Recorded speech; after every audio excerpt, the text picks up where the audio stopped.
আউযু বিল্লাহি মিনাশ শাইতানির রাজিম। ক্বালা রাব্বি ইশরাহ লি সাদরি ওয়া ইয়াসসির লি আমরি ওয়াহলুল উকদাতাম মিন লিসানি ইয়াফকাহু কওলি। সম্মানিত দর্শক এবং শ্রোতাবৃন্দ, আপনাদের সকলকে জানাই আসসালামু আলাইকুম ওয়া রাহমাতুল্লাহ। ইতিহাসের মুহাম্মদ ইবনে আবদুল্লাহ ইবনে আব্দুল মুত্তালিব বিন হাশিম ইতিহাসের নবী। তাকে ইতিহাসে রাখাই উত্তম। আর মুহাম্মাদুর রাসূলুল্লাহ কোরআনের রাসূল, তাকে কোরআনের ভিতরে রাখাই হলো ইনসাফ। আর এই ন্যায়ের উপরে দণ্ডায়মান রয়েছে সর্বযুগের মুমিন এবং মুসলিমরা। ইতিহাসের মুহাম্মাদের নসবনামা হলো মুহাম্মদ আবদুল্লাহর পুত্র, আবদুল্লাহ আব্দুল মুত্তালিবের পুত্র, আব্দুল মুত্তালিব হাশিমের পুত্র, হাশিম আব্দে মানাফের পুত্র, আব্দে মানাফ কুসাইয়ের পুত্র, কুসাব কিলাবের পুত্র, কিলাব মুর্রার পুত্র, মুল্লা কাবের পুত্র, কাব লোয়ার পুত্র, লোয়া গালিবের পুত্র, গালিব ফিহারের পুত্র, ফিহার মালিকের পুত্র, মালিক নাদারের পুত্র, নাদার কিনানার পুত্র, কিনানা খুজাইমার পুত্র, খুজাইমা মুদরিকার পুত্র, মুদরিকা ইলিয়াসের পুত্র, ইলিয়াস মুদারের পুত্র, মুদার নিজারের পুত্র, নিজার মাদের পুত্র, মাদ আদনানের পুত্র। এরপরে আর ইতিহাস নেই, কারণ ইতিহাস লিখতে লিখতে তারা এই পর্যন্ত এসে স্টপ হয়ে গেছে। এই কোরআন কখনো মুহাম্মদ ইবনে আবদুল্লাহ ইবনে আব্দুল মুত্তালিব বিন হাশিমের জন্ম মৃত্যু নিয়ে কথা বলে না। তো 1400 বছর পূর্বের ইতিহাসের মুহাম্মদ ইবনে আবদুল্লাহ ইবনে আব্দুল মুত্তালিব বিন হাশিম একজন পুরুষ মানুষ, একজন ব্যক্তি, একজন আদমি ছিলেন ইতিহাসের দৃষ্টিতে, যার 14টি স্ত্রী ছিল, 4টি কিংবা 5টি পুরুষ সন্তান ছিল, 6 বছরের একটি কন্যা শিশুর সাথে বিয়ে করেছিল। এগুলি তার ইতিহাসে লেখা। তার সাথে শুধু ইতিহাস নয়, হাদিসও লেখা হয়েছে। মুসলমান শিয়া, সুন্নি এবং সালাফিদের কাছে 10টি হাদিসের গ্রন্থ রয়েছে মুহাম্মদ ইবনে আবদুল্লাহ ইবনে আব্দুল মুত্তালিব বিন হাশিমের নামে। আর সেই হাদিসগুলি হলো বুখারী, মুসলিম, আবু দাউদ, তিরমিজি, নেসাই, ইবনে মাজাহ। এই 6টি হাদিস সুন্নি মুসলমান এবং সালাফি মুসলমানেরা মানে। আর এই 6টি হাদিসের একটিও মানে না শিয়া মুসলমান সমাজ। তাদের কাছে রয়েছে আল কাফি, মাল্লা ইয়াহজারুল ফাকি, আল ইস্তেফসার, তাহজিবুল আহকাম। এদের কোনো একটি হাদিসকে মানে না সুন্নি এবং সালাফি মুসলমানেরা। 1400 বছর পূর্বের একজন চরিত্র, একজন ব্যক্তি, আবদুল্লাহর পুত্র মুহাম্মদকে তারা রসুলুল্লাহ বানিয়েছে। আজ 2021 সালের 850 কোটি মানুষের কেউ তাকে দেখেনি, গতকালও দেখেছিল না, আগামীতেও দেখবে না। শুধু ইতিহাসের মাধ্যম দিয়ে শুনে এসেছে, তাই তারা তাকে বিশ্বাস করে চলেছে যে হয়তো মুহাম্মদ ইবনে আবদুল্লাহ মক্কায় জন্মগ্রহণ করে মদিনাতে মৃত্যুবরণ করেছেন আর আল কোরআন তার উপরে নাজিল হয়েছিল। এইগুলি মতবাদ হিসেবে ইস্টাবলিশ হয়েছে। আর এগুলি শুধু মুসলমান শিয়া সুন্নি সালাফিরা নয়, নন মুসলমানেরাও মানে। আসুন আমরা একটু কোরআনের দৃষ্টিতে মুহাম্মাদুর রাসূলুল্লাহকে চিনে নেই। কোরআন যে রাসূলের কথা বলে তাকে আমরা কোরআনের দৃষ্টিতে না চিনে অমান্য করে যদি চলি, তাহলে আমরা মুসলিমদের অন্তর্ভুক্ত থাকতে পারবো না। আর আল্লাহ বলছেন এই কোরআনের 28 নম্বর সূরা আল কসাসের 43 থেকে 70 আয়াতগুলিতে আসুন আমরা একটু দেখে নিই। আল্লাহ বলছেন, আমি তো মুসাকে লিখিত আল কিতাব দান করেছি। আগেকার শতাব্দীর দলগুলোকে বরবাদ করার পরেও মানব সমাজের জ্ঞান চক্ষু খোলার জন্য আর হিদায়াত এবং রহমত হিসেবে যেন মানুষেরা বুঝতে পারে। তো আমাদের পূর্বে অনেক শতাব্দীতে মানুষেরা বরবাদ হয়েছে, ধ্বংস হয়েছে।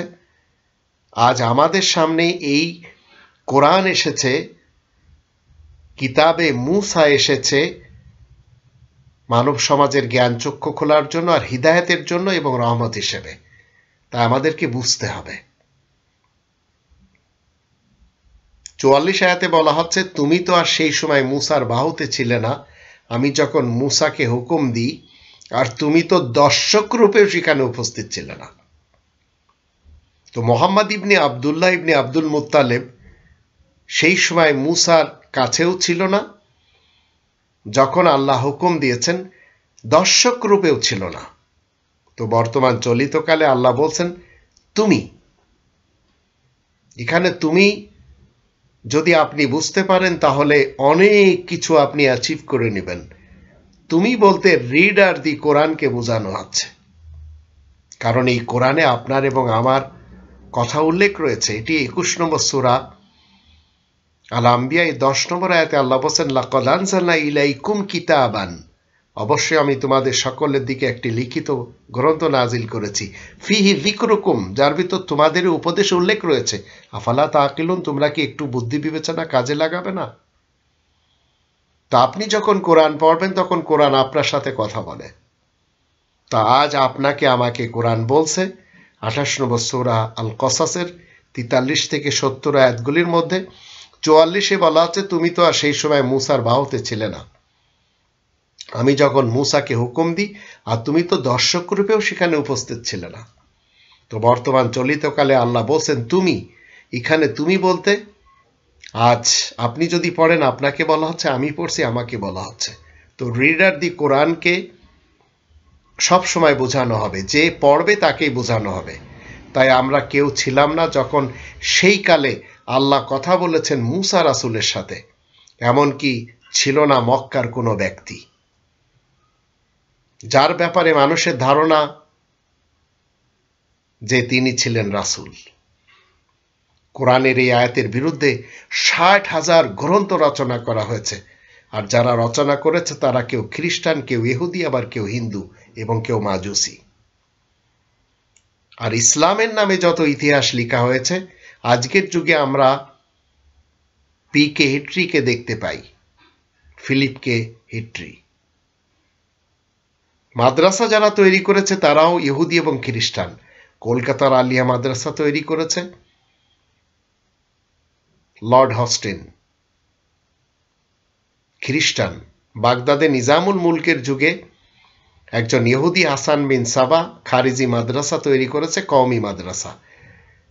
এই একই ধারাবাহিকতায় মানুষেরা আজ মোহাম্মদ ইবনে আবদুল্লাহ ইবনে আব্দুল মুত্তালিব বিন হাশিমকে মেনে চলেছে এবং মনে করে চলেছে যে এই কোরআন তার উপরে নাজিল হয়েছে।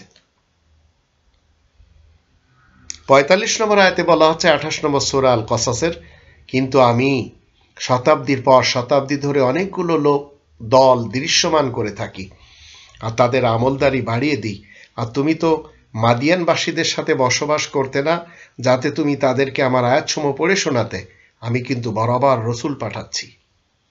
তো আল্লাহ তাআলার সিস্টেম অনুযায়ী বরাবর রাসূল আল্লাহ পাঠাচ্ছেন। এমনকি আপনার আমার রাসূল খুঁজতে হবে আপনার আমার ভাষায়, যা এই কোরআনের 14 নম্বর সূরা ইব্রাহিমের 4 নম্বর আয়াতের মধ্যে বলা হচ্ছে, ওমা আরসালনা মির রাসূলিন ইল্লা বিলিসানি কওমি লিয়ুবাইয়িনা লাহুম। আল্লাহ যখন কোনো রাসূল কোনো কওমে পাঠান তখন সেই কওমের ভাষায় পাঠানো হয়। এটি হচ্ছে আল্লাহ তাআলার সিস্টেম। কিন্তু এই রীতিনীতি, এই সুন্নাতুল্লাহ আজ মানুষেরা মানতে চায় না, কারণ তাদের কাছ থেকে কোরআন ছুটে গেছে। 46 নম্বর আয়াতে বলা হচ্ছে 28 নম্বর সূরা আল কসাসের, তুমি তো আর তুর পাহাড়ের পাশে উপস্থিত ছিলে না। তুর মানে উঁচু পাহাড়। তুর পাহাড়ের পাশে উপস্থিত ছিলে না। এই তুর পাহাড় যখন আমাদের এলাকা নিয়ে কথা বলা হয় তখন হয় হিমালয়। তো তুমি তো আর তুর পাহাড়ের পাশে, সেই উঁচু পাহাড়ের পাশে উপস্থিত ছিলে না যখন আমি মুসাকে ডাক দিই। কিন্তু এই যে তোমার রবের পক্ষ থেকে রাহমত, যেন তুমি এমন কওমকে সতর্ক করো যাদের কাছে তোমার আগে কোনো সতর্ককারী পৌঁছায়নি, যেন তারা স্মরণ রাখতে পারে। তো আপনার কাছে যদি কোরআন থাকে, আপনি কোরআনের মাধ্যম দিয়ে আল্লাহ তাআলার ওই বান্দাদেরকে সতর্ক করবেন যারা আল্লাহ তাআলার আযাবকে ভয় করে চলে। সেটি 50 নম্বর সূরা কফের 45 নম্বর আয়াতে বলা হয়েছে, ফাযাক্কির বিল কুরআনি মান ইয়াখাফু ওয়াঈদ। সুতরাং তুমি কোরআনের সাথে উপদেশ দাও ওই ব্যক্তিকে যে আমার শাস্তিকে ভয় করে। তো কোরআনের রাসূল সবসময় কোরআনের সাথে উপদেশ দিবে। আর ইতিহাসের মোহাম্মদ ইবনে আবদুল্লাহ, তার নামে 60,000 রিওয়ায়াতের, হাদিসের, ফাজাইলের, ফয়জানের, এমনকি তাফসিরের, শানে নুজুলের এবং ইতিহাসের গ্রন্থ রচনা করা হয়েছে। এসব কল্পনার উপরে। 28 নম্বর সূরা আল কসাসের 47 নম্বর আয়াতে বলা হচ্ছে, আর যদি মানুষেরা নিজেদের কাজকর্মের জন্য যা তাদের হাত দুটো আগাম পাঠিয়ে দিয়েছে কোনো বিপদ আপদ এসে যায়, তখন তারা বলতে থাকবে, হে আমাদের রব, আপনি কেন আমাদের কাছে কোনো রাসূল পাঠাননি যাতে আমরা আপনার আয়াত সময়ের অনুসরণ করতে সক্ষম হতাম আর আমরা সবাই বিশ্বাসী হতে পারতাম। তো যখন আপনার আমার সামনে কোরআনের আয়াত নিয়ে কোনো মেসেঞ্জার আসবে, রাসূল আসবে, তো সেই রাসূলের অনুকরণ করতে হবে না। রাসূল কোরআনের আয়াত দিবে, সেই কোরআনের আয়াত আপনাকে আমাকে অনুসরণ করতে হবে। তাই এখানে বলা হচ্ছে, আপনি কেন আমাদের কাছে কোনো রাসূল পাঠাননি যাতে আমরা আপনার আয়াত সময়ের অনুসরণ করতে সক্ষম হতাম এবং বিশ্বাসী হতে পারতাম। 48 নম্বর আয়াতে বলা হচ্ছে, কিন্তু আমার পক্ষ থেকে তাদের কাছে যখনই মহাসত্য আসে তখন তারা বলতে লাগে, এই রাসূল কেন তা পায়নি যেমন এর আগে মূসা পেয়েছে। তো মূসা তো পেয়েছে কিতাবে মূসা, একটি গ্রন্থ। ওরা কি অমান্য করছে না? যা কিছু এর আগে মূসাকে দান করা হয়েছে, ওরা কিন্তু বলেই যাচ্ছে তাদের দুজনই যে জাদুকর, একে অন্যের সমর্থন করছে। ওরা বলে আমরা সবাই অস্বীকার করছি। তো বিশেষ সত্য আল্লাহ তাআলার কাছ থেকে এসেছে। 2 নম্বর সূরা আল বাকারার 147 নম্বর আয়াত মতে, আল হাক্কু মির রব্বিকা ফালা তাকুনান্না মিনাল মুমতারিন। এই মহাসত্য তোমার রবের পক্ষ থেকে এসেছে, তাই সন্দেহ পোষণকারীদের দলে শামিল হবে না। কিন্তু যারা ইতিহাসের মোহাম্মদ ইবনে আবদুল্লাহ ইবনে আব্দুল মুত্তালিব বিন হাশিমকে মেনে চলেছে, তারা ছাড়তে পারছে না সেই গ্রন্থগুলি।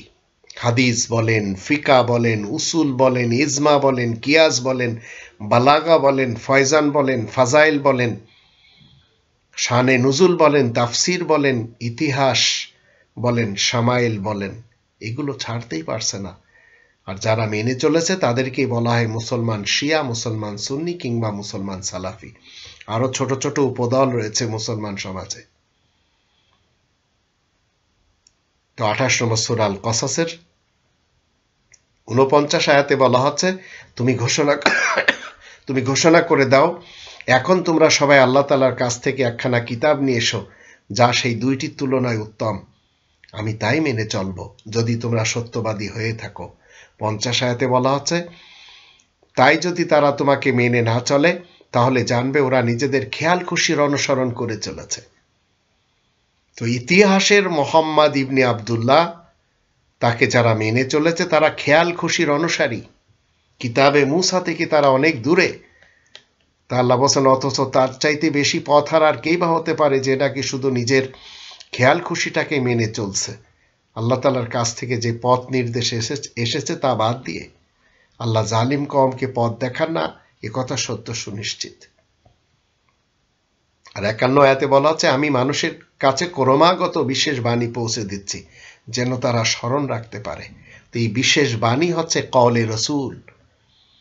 69 নম্বর সূরা আল হাক্কা এর 40 নম্বর আয়াত, ইন্নাহু লাকাউলু রাসূলিন কারীম, নিশ্চয় সম্মানিত রাসূলের মুখের বাণী এই আল কোরআন। কিন্তু মানুষেরা মানতে রাজি না, কারণ তারা ধেয়ে চলেছে নিজেদের বানানো একজন ব্যক্তির পিছনে। তো 51 নম্বর আয়াতে বলা হচ্ছে, আমি মানুষের কাছে ক্রমাগত বিশেষ বাণী পৌঁছে দিচ্ছি যেন তারা স্মরণ রাখতে পারে। আর 52তে বলা হচ্ছে, আর যারা এর পূর্বে লিখিত আল কিতাব পেয়েছে তারা এর সাথে বিশ্বাস করেছে। তো আপনাকে বিশ্বাসী হতে হবে। লিখিত আল কিতাব পেয়েছেন, মেনে চলুন, এর ভিতরে কোনো সন্দেহ নেই। 2 নম্বর সূরা আল বাকারা 2 নম্বর আয়াত মতে এটি লা রয়ব কিতাব। আর 53 আয়াতে বলা হচ্ছে, তাদেরকে যখন তা শোনানো হয় তখন তারা বলে আমরা এতে ঈমান আনলাম, কারণ এই তো হচ্ছে সত্য সঠিক, আমাদের রবের কাছ থেকে এসেছে, আমরা তো আগে থেকেই অনুগত মুসলিমিন। 54 আয়াতে বলা হচ্ছে এরাই তো সেই দল যারা দুবার করে নিজেদের মজুরি লাভ করবে, কারণ তারা ধৈর্যের সাথে কায়েম রয়েছে এবং অন্যায়ের মোকাবেলায় কল্যাণই করে চলেছে, আর আমার দেওয়া রুজির কিছুটা তারা খরচও করে। তো মুসলিমিনরা কখনো উজবেকিস্তানের কোনো ব্যক্তির গ্রন্থ মানবে না, খোরাসান এবং তার আশেপাশের লেখকদের 10টি হাদিসের গ্রন্থ মানবে না। তারা একটি গ্রন্থকে যথেষ্ট মনে করে চলবে, যেটি 29 নম্বর সূরা আল আনকাবুতের 51 নম্বর আয়াতে বলা হয়েছে, আওয়ালাম ইয়াকফিহিম আন্না আনজালনা আলাইকাল কিতাবা ইতলা আলাইহিম ইন্না ফি যালিকা লারাহমাতাও ওয়া যিকরা লিকওমিন ইউমিনুন। মানুষের জন্য কি যথেষ্ট নয় যে আমি তোমার দিকে একটি লিখিত আল কিতাব নাজিল করেছি যা তাদের উপরে পড়ে শোনানো হচ্ছে? নিশ্চয় এর ভিতরে উপদেশ এবং রহমত রয়েছে মুমিন কওমের জন্য। এখন যারা 1400 বছর পূর্বের ইতিহাস নিয়ে, হাদিস নিয়ে জীবন কাটাচ্ছে, তারা নিজেদের মধ্যে মারামারি, কাটাকাটি, খুনাখুনি সবই করে চলেছে। 28 নম্বর সূরা আল কসাস এর 55 নম্বর আয়াতে বলা আছে, আর যখন বাজে কথা শুনতে পায় তখন তারা তা এড়িয়ে যায় আর বলে আমাদের জন্য তো আমাদের কাজ, আর তোমাদের জন্য তোমাদের কাজ শোভা পায়। সালামুন আলাইকুম, তথা তোমাদের উপরে শান্তি হোক, জাহিল মূর্খদের দিয়ে আমাদের কোনো কাজ নেই। 56 আয়াতে বলা হচ্ছে, তাই তুমি যাকে ভালোবাসো তাকে সঠিক পথে আনতে পারো না, কিন্তু যে উপযুক্ত তাকে আল্লাহ সঠিক পথে চলা তৌফিক দান করেন, আর আল্লাহ তো বেশ জানেন যারা সঠিক পথে এগিয়ে আসছে। 57 আয়াতে বলা হচ্ছে, আর তারা বলতে লাগে আমরা যদি তোমাদের সাথে পথ চলতে থাকি তাহলে আমাদেরকে বাস্তবিটা থেকে উৎখাত করা হবে। আমি কি তাদেরই সেই হারামান আমিনান তথা মহাসম্মানিত আশ্রয় কেন্দ্রে জায়গা করে দেয়নি, যেখানে আমারই কাছ থেকে রিজিক হিসেবে সব রকমের ফল পাকড়া নিয়ে আসা হচ্ছে? কিন্তু মানুষের মধ্যে অনেকে যে কিছুই জানে না। 58 নম্বর আয়াতে বলা হচ্ছে, আমি কত অসংখ্য জনপদকে নির্মূল করে দিয়েছি যারা রুজি রোজগারের কারণে বড়াই করে যাচ্ছিল, সুতরাং এই তো হচ্ছে তাদের বাড়িঘর, তারপরে আর তা আবাদ হয়নি, মাত্র গুটি কয়েক ছাড়া। আসলে আমি তো সবকিছুর সর্বশেষ মালিকানার অধিকারী। 59 বলা আছে, তোমার রব এমন নন কোন জনপদকে এমনই বরবাদ করে দিবেন যতক্ষণ সেই জনপদের মূল কেন্দ্রে, জনপদের যে মূল কেন্দ্রে কোনো রাসূল আয়াত নিয়ে না আসবে, যে আমার আয়াত পড়ে শোনাবে, আর সেখানকার বাসিন্দাগণ যদি জুলুম অত্যাচারে মেতে ওঠে তাহলে তারা ধ্বংস হয়ে যাবে। 60 নম্বর আয়াতে বলা আছে, আর নিশ্চয় যা কিছু কোনো জিনিসের মধ্য থেকে তোমাদেরকে দেওয়া হয়েছে সে তো পার্থিব জীবনের সম্পদ এবং তা স্বভাবই তো নয়, অথচ আল্লাহ তাআলার কাছে যা কিছু রয়েছে সেসব তো চিরস্থায়ী, তোমরা কি মোটেই বুঝতে পারো না? 61 আয়াতে বলা হচ্ছে, আচ্ছা আমি যার সাথে কোনো কল্যাণের ওয়াদা করেছি তা সে পাবেই, ঠিক যেমন কাউকে আমি পার্থিব জীবনের ভোগ সম্পদে সমৃদ্ধ করে থাকি, তারপরে সে কিয়ামতের দিন পাকড়াও হয়ে আসবে। 62 আয়াতে বলা আছে, যেদিন তাদেরকে ডাকা হবে তারপরে জিজ্ঞাসা করা হবে কোথায় তারা যাদেরকে আমার শরীক বলে দাবি করতে। 63-তে বলা আছে, তাদের সম্পর্কে কথা সত্য সঠিক প্রমাণিত হয়েছে, তারা বলবে হে আমাদের রব, ইরাই তো সেই দল যাদেরকে আমরা গোমরাহ করেছি, তাদেরকে আমরা ঠিক সেভাবেই গোমরাহ করেছি যেমন নিজেরা গোমরাহ হয়েছি, আর দোষ অস্বীকার করছি আপনার কাছে, ওরা আমাদের পূজা করতো না মোটেই। এই যত আকাবির বলেন, আসলাফ বলেন, যত রাব্বি এবং মুরব্বি বলেন, এরা সবাই মানুষকে পথভ্রষ্ট করে চলেছে কোরআনের বিরোধিতা করতে যেয়ে এবং 1400 বছরের ইতিহাস নিয়ে, হাদিস নিয়ে, রেওয়ায়েত নিয়ে। 64-তে বলা হচ্ছে, তারপরে বলা হবে ডাকো তোমরা তাদেরকে যাদেরকে তোমরা শরীক ঠাওরাতে। তারা কারা? পীর, বানোয়াট, ফিকা এবং হাদিসের ইমাম, দেবদেবী, ভগবান এবং মারেফাতিদেরকে। কিন্তু তাদের কাছে ওদের কেউ সাড়া দিবে না। ওরা তখন আযাব দেখতে পাবে। ওরা যদি কোনো মতে সঠিক পথ খুঁজে পেত। তো সঠিক পথ তো এই কোরআনের পথ। এই পথের জন্য, এই পথ মানার জন্য, এই পথে চলার জন্য আপনাকে 1400 বছর পিছনে যেতে হবে না। 65 আয়াতে বলা হচ্ছে, যেদিন তাদেরকে ডাকা হবে তখন জিজ্ঞাসা করা হবে, তোমরা রাসূলগণকে কি জবাব দিয়েছিলে? 66 আয়াতে বলা আছে, তারপরে সেদিন তারা কোনো সংবাদ প্রকাশ করতে পারবে না, সুতরাং তারা নিজেদের মধ্যেও কোনো কথাই যে বলতে পারবে না।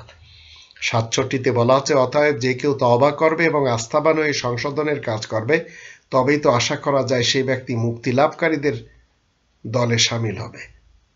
68তে বলা হচ্ছে, আর তোমারই রব নিজ ইচ্ছা মোতাবেক পছন্দের জিনিস সৃষ্টি করেন, ওদের হাতে পছন্দ করার দায়িত্ব নেই, আল্লাহ পবিত্র, মানুষরা যেসব শরীক করছে সে তুলনায় আল্লাহ বহু ঊর্ধ্বে। 69 বলা হচ্ছে, তোমারই চিরস্থায়ী লালন পালনকারী রব বেশ জানেন ওদের অন্তরে যা কিছু রয়েছে, গোপন ভাবে আর প্রকাশ্যে যা কিছু বলে বেড়াচ্ছে। আর 70 নম্বর আয়াতে বলা হচ্ছে, আর আল্লাহ হলেন তিনি যে আল্লাহ ছাড়া আর তো কোনো হুকুমদাতা নেই, এহ ও পরকালে আল্লাহ তাআলারই প্রশংসা, হুকুম তো শুধু আল্লাহ তাআলারই চলবে, আর আল্লাহ তাআলার দিকেই তোমরা ফিরে আসবে। তো লিখিত আল কিতাব আল্লাহ তাআলা সকল নবী রাসূলদেরকে প্রদান করেছেন। তাতে ইনক্লুড হয়েছে মুহাম্মদুর রাসূলুল্লাহ, কিন্তু মুহাম্মদ ইবনে আব্দুল্লাহর কথা কোরআন বলে না। কোনো একজন নবী রাসূল বাদ পড়েনি, কিন্তু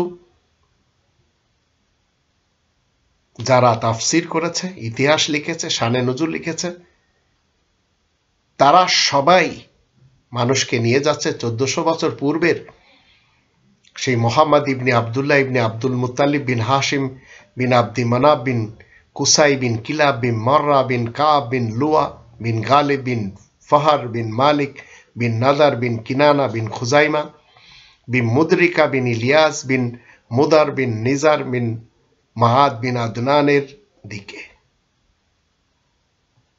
মুহাম্মদুর রাসূলুল্লাহর দিকে নিয়ে যাচ্ছে না। কোরআনে কোনো এমন একটি আয়াত নেই যে আমি মুহাম্মদ ইবনে আব্দুল্লাহর দিকে এই কোরআন নাজিল করেছি। কিন্তু কোরআনে 2 নম্বর সূরা আল বাকারার 213 নম্বর আয়াতে বলা হচ্ছে, কানা নাসু উম্মাতান ওয়াহিদা ফাবাআসাল্লাহু নাবিয়্যিনা মুবাশশিরিনা ওয়া মুনজিরিন ওয়া আনজালা মাআহুমুল কিতাবা বিল হক লিয়াহকুমা বাইনান নাস ফীমা ইখতালাফু ফীহি ওয়া মা ইখতালাফা ফীহি ইল্লা আল্লাযীনা উতুহু মিন বাদি মা জাআতহুমুল বায়িনাত বাগিয়ান বাইনাহুম ফাহাদাল্লাহু আল্লাযীনা আমানু লিমা ইখতালাফু ফীহি মিনাল হাক্কি বিইজনি ওয়াল্লাহু ইয়াহদি মান ইয়াশাউ ইলা সিরাতিম মুস্তাকিম। মানব জাতি একই উম্মত হিসেবে এসেছে, পরে তাদের মধ্যে যেসব বিরোধ দেখা দেয় সেসবের ফয়সালার জন্য আমি সুসংবাদদাতা ও সতর্ককারী হিসেবে সকল নবীদেরকে পাঠিয়েছি এবং তাদের সকলের কাছে একটি লিখিত আল কিতাব নাজিল করেছি। নাবিয়্যিন এখানে বহু বচন আর আল কিতাব এক বচন। তো এক বচনের গ্রন্থ বহু বচনের নবীদেরকে আল্লাহ দিয়েছেন। কিন্তু সুস্পষ্ট দলিল প্রমাণ আসার পরেও মানুষের মধ্যে যারা জেদের উপরে থাকে তারা ব্যতীত আর কেউ এতে বিরোধ ঘটায় না। তারপরে ঈমানদারগণকে স্বীয় নির্দেশ বলে সঠিক পথ বলে দেওয়া হয়, যা নিয়ে তারা বিরোধে লিপ্ত থাকে, যে উপযুক্ত আল্লাহ তাকে সঠিক পথে চলার তৌফিক দান করেন। আর ঠিক একইভাবে 57 নম্বর সূরা আল হাদিদ এর আয়াত নম্বর 25-এ বলা হচ্ছে, সকল রাসূলদেরকেও আল্লাহ রাব্বুল আলামিন কি করেছেন? এই আল কিতাব দিয়েছেন। তাই সেখানে বলা হচ্ছে, লাকাদ আরসালনা রুসুলানা বিল বায়িনাত ওয়া আনজালা মাআহুমুল কিতাবা ওয়াল মিজানা লিয়াকুমান নাসু বিল কিসত ওয়া আনজালনাল হাদিদা ফি বা'সুন শাদীদ ওয়া মানাফি'ু লিন-নাস ওয়া লিয়া'লামাল্লাহু মান ইয়ানসুরুহু ওয়া রুসুলুহু বিল গায়ব ইন্নাল্লাহা কাবিয়্যুন আজিজ। আমি তো আমার সকল রাসূলগণকে সুস্পষ্ট নির্দেশ সহ পাঠিয়েছি, আর তাদের সাথে লিখিত আল কিতাবও নাজিল করেছি এবং ন্যায়দণ্ড নাজিল করেছি, যেন লোকজন ন্যায়ের উপরে মজবুতভাবে কায়েম থাকতে পারে।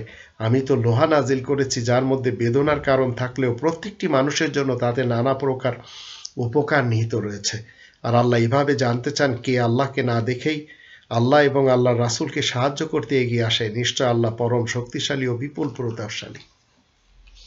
তো আল্লাহ তাআলার রাসূলের মুখের বাণী হচ্ছে এই কোরআন। প্রত্যেকটি রাসূলের মুখের বাণী আল কোরআন। কিন্তু যে মুহাম্মদ ইবনে আব্দুল্লাহ ইবনে আব্দুল মুত্তালিবের ইতিহাসের দিকে, হাদিসের দিকে, শানে নুজুলের দিকে, তাফসিরের দিকে, ফয়জান এবং ফাজাইলের দিকে আপনাকে আমাকে টেনে নিয়ে যাচ্ছে যারা, তারা সবাই কোরআনচ্যুত লোক। তাই পরকালে রাসূল একটি কথাই বলছেন, ওয়াকাল রাসূলু ইয়া রব্বি ইন্না কওমি ইত্তাখাযু হাযাল কুরআনা মাহজুরা। রাসূল আরজ করবেন, হে আমার রব, নিশ্চয় এরা আমার কওমের লোক, এই কোরআন ছেড়ে জীবন কাটিয়েছিল, এই কোরআন ছেড়ে দিয়েছিল। তো আপনি কোরআন ছেড়ে যদি মনে করেন যে না, আপনাকে চলে যেতে হবে কোথায়, ইতিহাসের দিকে 1400 বছর পিছনে, তাহলে আপনি চিন্তা করে দেখুন, আজ হাযাল কোরআন তো আপনার কাছে রয়েছে।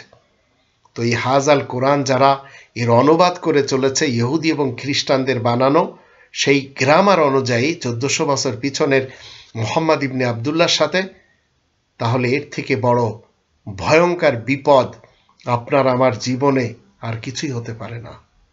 হাযাল কোরআন মানে এই কোরআন। এই কোরআন আপনি ছেড়ে দিয়ে যদি হাদিস, ফিকা, উসুল, এজমা, কিয়াস, বালাগা, শানে নুজুল, সিরাত, শামাইল ওইসবের পিছনে যান, তাহলে আপনার বিরুদ্ধে কোরআনের রাসূল আল্লাহ তাআলার কাছে নালিশ করবেন। তাই আসুন কোরআনের মুহাম্মদুর রাসূলুল্লাহকে আমরা মেনে চলি, আর ইতিহাস যারা রচনা করেছে 1400 বছর পিছনে যাওয়া থেকে আমরা অন্তত নিজেদেরকে একটু বাঁচিয়ে নিই।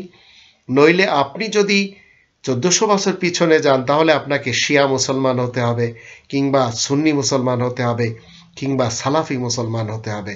অথচ কোরআন আমাদেরকে একটি নাম দিয়েছে 22 নম্বর সূরা আল হজ এর 78 নম্বর আয়াতে, হুয়া সাম্মাকুমুল মুসলিমিন, সেই সত্তা তোমাদের নাম মুসলিমিন রেখেছেন। তো আপনাকে মুসলিমিন হিসেবে চলতে হবে। শিয়া, সুন্নি, সালাফি, আহলে হাদিস, কাদিয়ানি, আহমাদি, রাফেজি, বুহেরি, দাউদি, বাহাই এসব নামে চলতে হবে না। এমনকি ইহুদি, খ্রিস্টান, মাজুসি, আশরাকু, বৌদ্ধ, শিখ এসব নামে চলতে হবে না। নাস্তিক নামেও চলতে হবে না। আপনি মুসলিম নামেই চলবেন। এটি হচ্ছে কোরআনের দেওয়া নাম। আর মুহাম্মদুর রাসূলুল্লাহ সবসময় খাতামান নাবিয়িনের মাধ্যমে এটি আপনাকে আমাকে শিক্ষা দিয়েছেন। যদি আপনি আমি বুঝতে পারি, তাহলে অনেক বড় কিছু আপনার এবং আমার অর্জন হলো। আর তা যদি না বুঝতে পারি, তাহলে মনে রাখবেন, আপনি নিজে ইহমাদু সেজে, মুহাম্মদ সেজে আপনি কি করছেন? আপনার পরকাল নষ্ট করছেন। এই কোরআন মুহাম্মদ, আহমদ এবং ইহমাদু আর খাতামান নাবিয়িন নিয়ে যে কথাগুলি বলে, সেগুলির সাথে একটু সম্পর্ক নেই 1400 বছর পূর্বের কোনো ব্যক্তির। এই কোরআনের 61 নম্বর সূরা আস-সফ এর 6 নম্বর আয়াতে আহমদ নামক যে রাসূলের সুসংবাদ আল্লাহ দেন, সেই আহমদের বাংলা অর্থ হলো আল্লাহ তাআলার সর্বাধিক প্রশংসাকারী। আর সেই সুসংবাদ দেন মারিয়ামের পুত্র ঈসা। তাই আয়াতে বলা হচ্ছে, আবার যখন মারিয়ামের পুত্র ঈসা বলে, হে বানি ইসরাইল, তোমরা শোনো, আমি তোমাদের জন্য আল্লাহ তাআলার রাসূল হিসেবে এসেছি। আমার আগে বিশেষ আইনে যা রয়েছে সেসবের সত্যতা প্রমাণ করছি, আর আসছি একটি সুসংবাদ নিয়ে। আমার পরে একজন রাসূল আসছে, তার নাম হবে আহমদ, আল্লাহ তাআলা সর্বাধিক প্রশংসাকারী। তারপরে আহমদ যখন সুস্পষ্ট দলিল প্রমাণ নিয়ে আসে, তখন তারা বলে, এ তো স্পষ্ট জাদু। তো স্পষ্ট জাদু কেন বলছে তারা?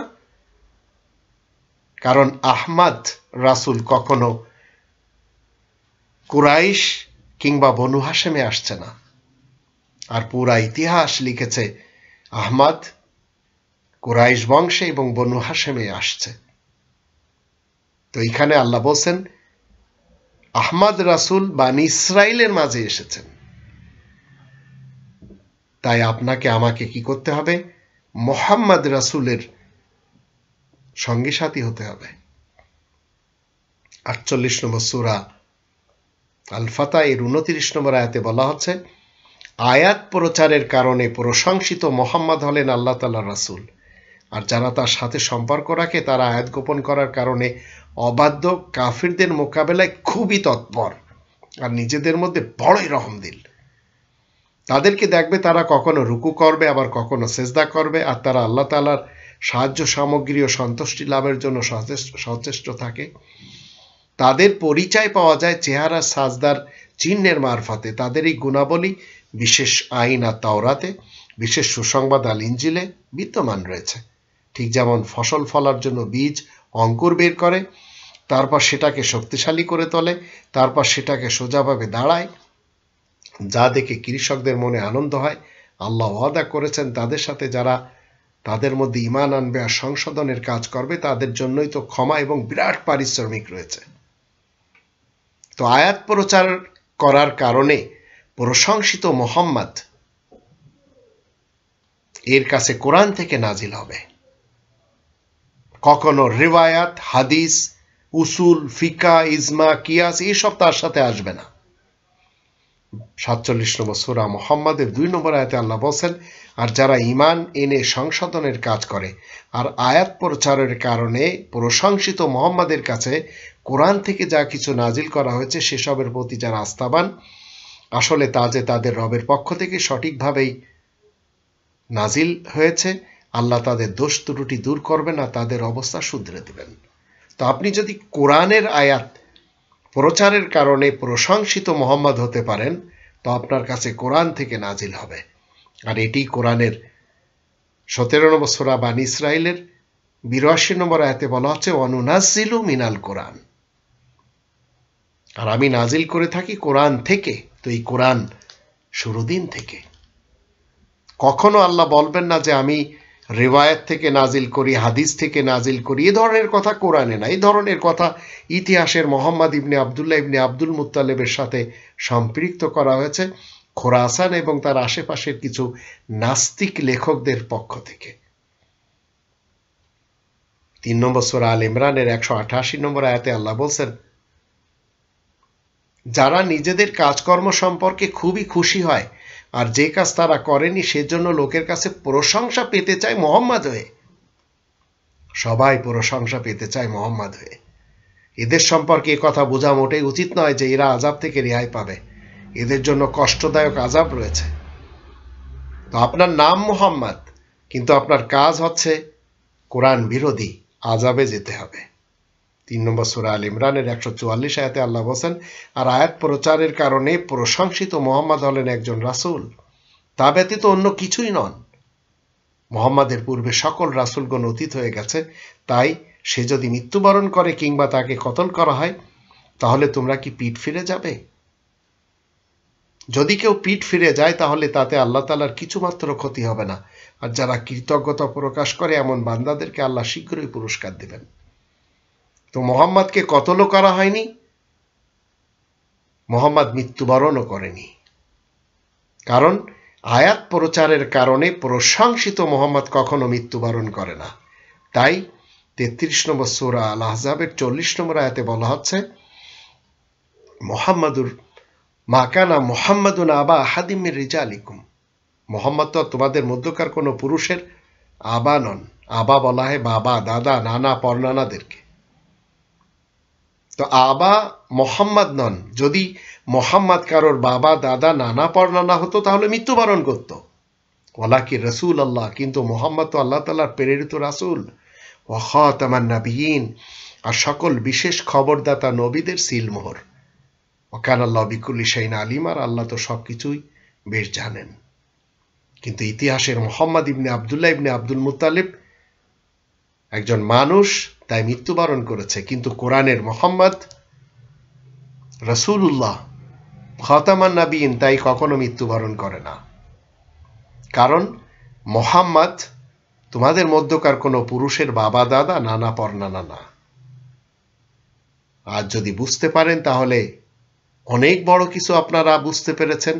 আর যদি না বুঝতে পারেন তাহলে ইতিহাসের মোহাম্মদ ইবনে আবদুল্লাহ ইবনে আব্দুল মুত্তালিব বিন হাশিমকে নিয়ে যদি আপনি জীবন কাটান তাহলে আপনাকে সুন্নি মুসলমান, শিয়া মুসলমান, সালাফি মুসলমান, আরো কত রকমের মুসলমান রয়েছে, এদের কারোর অন্তর্ভুক্ত হতে হবে। তখন আপনাকে বুঝতে হবে যে আপনার থেকে কোরআন ছুটে গেছে আর আপনি পৌঁছে গেছেন সেই মানব রচিত গ্রন্থের দিকে। আর যখন আপনি মানুষের লেখা গ্রন্থ থেকে এই কোরআন বুঝবেন তো আপনি কোরআন কখনো বুঝতে পারবেন না। এই কোরআন আপনি যখন খুলবেন তো এই কোরআনের আর আপনার মাঝে কোনো ব্যক্তি যদি এসে যায় তাহলে আপনি কোরআন বুঝতে পারবেন না। কোনো আকাবির কিংবা আসলাফ কিংবা মৃত্যু বুজুর্গ যদি এসে যায় তাকে হটিয়ে দেন, তাহলে সরাসরি কোরআন এবং আপনার মাঝে শুধু আল্লাহ থাকবে। তখন আল্লাহ রুহুল আমিন, রুহুল কুদুস, জিবরিল এবং মিকালের মাধ্যম দিয়ে আপনাকে কোরআন বুঝিয়ে দিবেন। অন্যথায় আপনি জীবনেও ইতিহাসের সেই ইবনে আবদুল্লাহর পিছনে যদি যান কোরআন বুঝবেন না। সারা জীবন কলা কলা রসুলুল্লাহ পড়বেন, কিন্তু কোরআন কখনো কলা কলা রসুলুল্লাহ বলে না। কোরআন একটি কথাই বলে, ইন্নাহু লাকাউলু রাসূলিন কারীম, নিশ্চয়ই এই কোরআন সম্মানিত রাসূলের মুখের বাণী। আর সেটি আসছে কোত্থেকে? 43 নম্বর আয়াতে বলা হচ্ছে তানজিলু মির রব্বিল আলামিন, রব্বুল আলামিনের পক্ষ থেকে নাজিল হয়েছে। এটি 69 নম্বর সূরা আল হাক্কা এর 40 এবং 43 আয়াত দুটি থেকে আপনারা জেনে নিতে পারেন। আল্লাহ আমাদের সবাইকে তৌফিক দান করুক, আমরা যেন মুহাম্মাদুর রাসূলুল্লাহ ওয়া খাতামান নাবিয়িন যা কোরআনের ভিতরে রয়েছে সেই খাতামান নাবিয়িন সিল মোহর হিসেবে, রাসূলুল্লাহ হিসেবে যে কারোর বাবা, দাদা, নানা, পরনানা নয়, তাকে মেনে যেন চলতে পারি। আর মুহাম্মাদুর রাসূলুল্লাহ আয়াত প্রচার করার কারণে প্রশংসিত মুহাম্মদ, তার যেন আমরা সঙ্গী সাথী হতে পারি, যাদের সবচেয়ে বড় পরিচয় হলো আশিদ্দাউ আলাল কুফার, আয়াত গোপন করে যারা চলে কাফের, তাদের ব্যাপারে কঠোর, রহমা বাইনাহুম, আর নিজেদের মধ্যে রহম দিল। আল্লাহ সেই তৌফিক আমাদেরকে দান করুন।